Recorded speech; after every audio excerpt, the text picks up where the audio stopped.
नाई की उच्च नियुक्ति। शाही नाई का महाराज कृष्णदेव राय के बाल काटने और दाढ़ी बनाने महल में आना जाना लगा रहता था।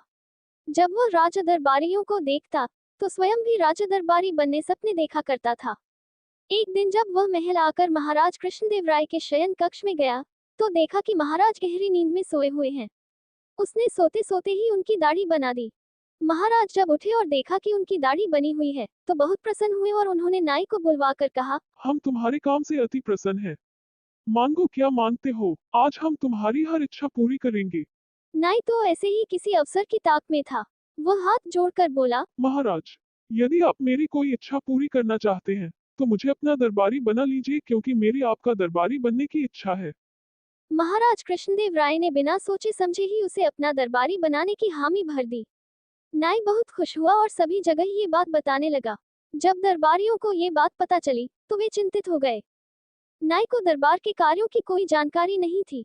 वैसे अज्ञानी व्यक्ति को दरबारी बनाना राज्य के कार्यों पर विपरीत प्रभाव डाल सकता था। दरबारी ये बात समझते थे, लेकिन महाराज से कौन कहता। किसी में ये कहने का साहस नहीं था। वे सभी तेनालीराम के पास गए और उसे सारी बात बताकर इस समस्या का कोई हल निकालने को कहा। तेनालीराम ने उन्हें आश्वासन देकर वापस भेज दिया। अगले दिन रोज की तरह महाराज सुबह सुबह नदी किनारे टहलने गए। वहां उन्होंने देखा कि तेनालीराम एक काले को कुत्ते को रगड़ रगड़ कर नहला रहा है। ये देख उन्हें बड़ा आश्चर्य हुआ। वे तेनालीराम से बोले, सुबह सुबह ये क्या कर रहे हो तेनाली? तेनालीराम बोला, महाराज, मैं इस कुत्ते को रगड़ रगड़ कर नहला रहा हूँ ताकि ये सफेद हो जाए। अरे काला कुत्ता सफेद कैसे होगा तेनाली? महाराज ने हंसते हुए पूछा।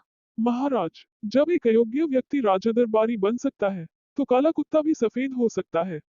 तेनालीराम ने उत्तर दिया। महाराज समझ गए कि तेनालीराम का इशारा किस ओर है। उन्होंने नाई को राजा दरबारी न बनाकर वही स्थान दिया जिसके लिए वह उपयुक्त था।